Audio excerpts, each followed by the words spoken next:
ব্যাপার। এমনি আমার কপাল উঁচু, তারপরে সামনের চুলগুলো উঠে গেলে আরো বাজে লাগবে দেখতে। ফাইনালি 3টের পর আমরা 3 বোন মিলে বেরিয়ে পড়েছি। ভাবতেও পারিনি যে এতটা লেট হয়ে যাবে আমাদের। ভেবেছিলাম 2টোর মধ্যেই রেডি হয়ে যাব, কিন্তু শাড়িটা পরতেই আমার টাইম লেগে গেছে। ইউটিউব চ্যানেলে ভিডিও দেখে দেখে আমি পরছিলাম তো অনেক টাইম লাগছিল। আর আমার মা আমাকে পরিয়ে দিতে পারে না শাড়ি, জানো ভালো করে। আমার মা ছোটবেলায় আমাকে কত ভালো করে শাড়ি পরিয়ে দিত, কিন্তু যেই বড় হলাম তখন মাও শাড়ি পরে ছেড়ে দিয়েছে, এখন চুড়িদার পরে, কিন্তু মাও শাড়ি পরিয়ে দিতে পারছে না আমাকে ভালো করে। কি কষ্ট, 1 ঘন্টা লেগে গেল আমার শাড়ি পরতে, বাবারে বাবা। যাই হোক, যেমনই হোক নিজেই চেষ্টা করেছি।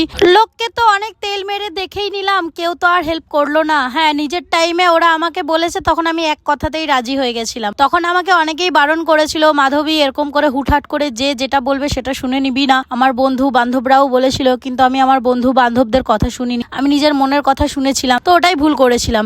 যাই হোক, আজকে প্রথমে গেছিলাম বসুন্ধরা পার্কে, সেখানে অনেকগুলো ফটো ভিডিও শুট করলাম। তারপর চলে এসেছি ডেভিডে। এখানে একটা খুব সুন্দর পুকুর না খাল বলে এটাকে, আমার ঠিক জানা নেই, তো সেখানেই ফটো ভিডিও অনেকগুলো শুট করলাম। না সরি, এখানে ভিডিও শুট করা হয়নি, শুধুমাত্র ফটো শুট করেছি। জায়গাটা বেশ সুন্দর আর ফটোগুলোও খুব সুন্দর সুন্দর এসেছিল। তো অলমোস্ট ডান আমাদের এখানে। এবার চলে যাব আমরা যেখানে মায়ের মূর্তি বানানো হয়, যেখানে ঠাকুর বানানো হয়, সেই লোকেশনে। এই লোকেশনে আসতে সময় লাগে আমার বাড়ির থেকে 2 মিনিট, বেশি দূর না। আমার বাড়ির থেকে এখানে দূরত্ব হচ্ছে 2 মিনিটের। তো অনেকগুলো ফটো এখানেও তুললাম। দাদা ভাই অনেকটা আজকে হেল্প করেছে, ক্যামেরাম্যান দাদা। এতটা এক্সপেক্টও করিনি দাদা ভাই যে এত ভালো ভালো ফটো তুলে দেবে। জানি না কেমন কি হয়েছে। আমাকে ক্যামেরাম্যান দাদা ভাই ফটোগুলো দেখিয়েছিল, আমার তো বেশ ভালো লাগছিল। ফটোগুলো দেখ, ভিডিওগুলো দেখ, তারপরে তোমাদের সাথে শেয়ার করব। আর দাদার আইডিটাও মেনশন করে দেবো। যদি ভালো হয় তাহলে অবশ্যই তোমরা দাদাকে বুক করতে পারো তোমাদের স্পেশাল ডেতে।